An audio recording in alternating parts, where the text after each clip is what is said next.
Hi all. ఇప్పుడే Amazon ప్రైమ్‌లో రీసెంట్‌గా స్ట్రీమింగ్‌కొచ్చిన ది మోస్ట్ కాంట్రోవర్షియల్ మూవీ.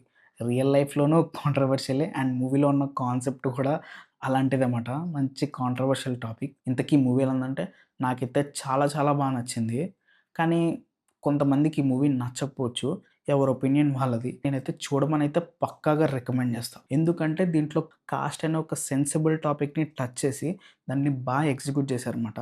అది నాకు బా నచ్చింది. అంటే దాంట్లో ఉన్న పాజిటివ్స్, నెగెటివ్స్ 2 చూపించారు. క్యాష్‌ని అడ్డు పెట్టుకొని కొంతమంది చేసే పనుల వల్ల అది కొన్ని ఫ్యామిలీస్‌కి అది జనరేషన్ వూండ్స్‌గా ఎలా మారతది అన్న పాయింట్ చూపిచ్చారు. అదైతే చాలా బావుందనమాట. అండ్ ఎడ్యుకేషన్ అనేది ఒక పర్సన్‌కి ఎంత ఇంపార్టెంట్. అదుంటే ఎవరినైనా మార్చొచ్చు, అర్థమయ్యేలా చెప్పొచ్చు అని చూపించారన్నమాట. అదైతే బావుంది. అండ్ ఇంకొకటి ఈ మూవీలో నాకు బాగా నచ్చిందేంటంటే సైలెన్స్. ఈ సైలెన్స్ అనే దాన్ని మూవీలో వాడుకున్నారబ్బా!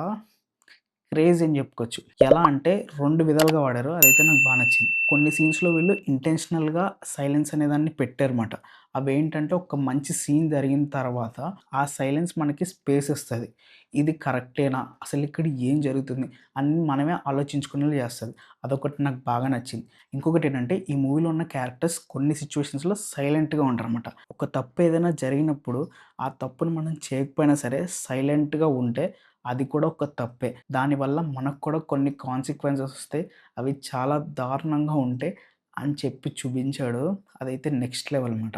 ఎక్కడ మాట మాట్లాడాలి, ఎక్కడ సైలెంట్‌గా ఉండాలి అని తెలుసుకోవడం గూడా ఒక మనిషికి చాలా అవసరం అన్నట్టుగా చూపిచ్చారు.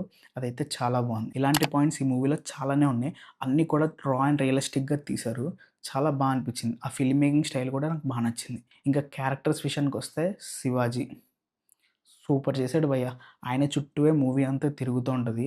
ఆయన సైలెన్స్ చాలా భయంకరంగా ఉంటదనమాట కొన్ని సీన్స్‌లో. నాకైతే క్రేజీ అనిపిచ్చింది. ఆయన అరిచేదానికి ఎంత ఇంపాక్ట్ ఉందో, ఆయన సైలెన్స్‌తో కూడా అంతే మంచి యాక్టర్ అన్నట్టుగా చూపిచ్చారు. చాలా నచ్చిందనమాట. అండ్ ఇంకొకటి నాకు కొంచెం హ్యాపీగా అనిపిచ్చిందంటే, కొంతమంది పాత యాక్టర్స్ ఈ మూవీలో వచ్చారనమాట. అది కొంచెం నాకు అనిపిచ్చింది. ఇంకా ఫైనల్‌గా చెప్పొచ్చేదేంటంటే, ఈ మూవీ అయితే అందరికీ నచ్చకపోవచ్చు. కానీ మూవీలో ఒక మంచి మెసేజ్ ఉంది. దాన్ని చాలా బాగా హ్యాండిల్ చేశారన్నమాట. అండ్ ఎస్పెషల్లీ ఆ క్లైమాక్స్ కూడా మనం ఆలోచించుకునేలాగా వదిలేసారన్నమాట. సరే మరి నెక్స్ట్ వీడియోలో మళ్ళీ కలుద్దాం. అంతవరకు బై.